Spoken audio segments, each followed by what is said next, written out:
Yo, what's going on, YouTube, and welcome to Goal Line Hockey. It's Kevin Forte, and today we are taking a look at the New York Rangers bringing back defenseman K'Andre Miller. Now, I actually made a video earlier last week, and it was kind of discussing K'Andre Miller, how there might even be an offer sheet on the table for K'Andre Miller. But the Rangers, Chris Drury, and K'Andre Miller and his camp come to an agreement on a contract. And this is kind of an interesting one. Definitely not what I was expecting, but we're going to break it down today.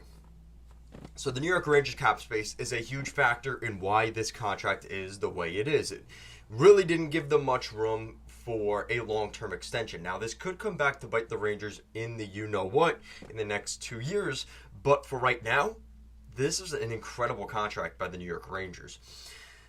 So the 23-year-old defenseman, 6'5", 210 pounds, K'Andre Miller, a first-round pick of the Rangers back in 2018, just signed a 2-year deal, coming in at a little over $3.8 million per season. That's a 2-year deal, $7.744 million over those 2 years. Now, he will be a RFA again in 2025, which is another incredible part of this deal. Now, you look at his 3 seasons in New York with the Rangers. His first season, he picked up 12 points. His first full season, which was year 2, usually the quote-unquote sophomore slump, he maybe had that to a degree. He only had 20 points in those 82 games. In this past season, he doubled his production. 43 points this season for K'Andre Miller, 9 goals and 34 assists, which is really impressive. You know, K'Andre Miller is a guy that the Rangers fans have been kind of waiting for, right? The first 2 years, it was like, I like this kid. He's young and he's developed, but there's certain things that really frustrated you with K'Andre Miller. But this third season was the first season that you sat and you said, man, like, this kid is really good. And yes, there's still some things about his game that aren't perfect, right? But he's still young. But there's so many things that are outweighing his negatives, right? There's so many positives to his game that we saw in year 3 that some of those negative things we saw in the first 2 years are starting to, not even more so, exponentially more balance out than those negatives. And I think that's something that from the former University of Wisconsin Badger, that this is what the Rangers fans have been waiting for.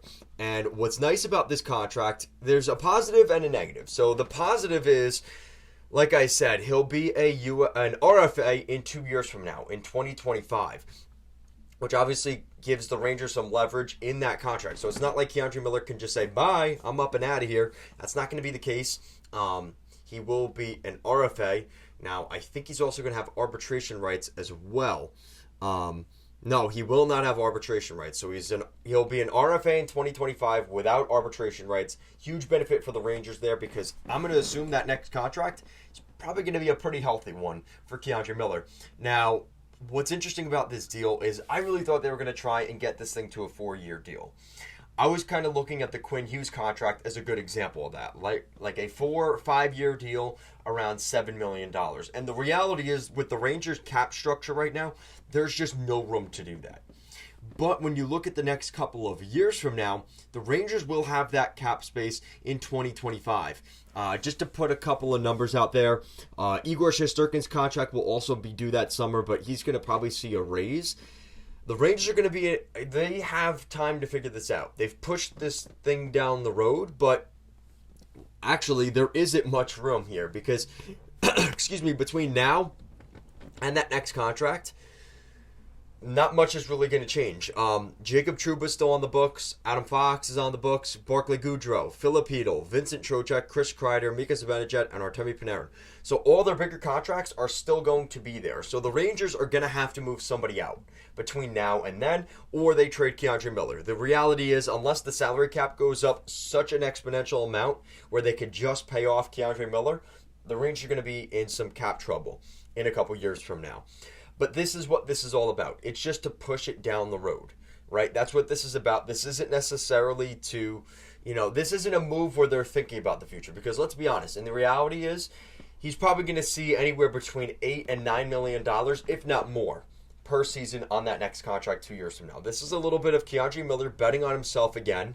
And instead of taking maybe $5 or $6 million on this deal for a 4 or 5 year deal, he's taking the benefit now where he's saying, listen, 2 years from now, I'm going to make some bank on that contract. And I think that's kind of the assessment here. And at that point, he'll be 25, 26 years old, sign an 8-year deal, take him till he's 33, 34 years old, and then he can make that big ticket contract before it's all said and done on his career. So let me know what you guys think in the comments section down below. What do you guys think of the Rangers bringing back Keandre Miller on this contract? Like I said, this is an incredible deal. They've still got $2.3 million in cap space to work with. They do still have to re-sign Alexis Lafreniere, who is an RFA this summer, so expect the deal to be coming through in the next couple of days or weeks, but that's what we're looking at there. So one more down, another one to go. Guys, that's it for today's video. Thank you so much for watching, and I'll see you again next time.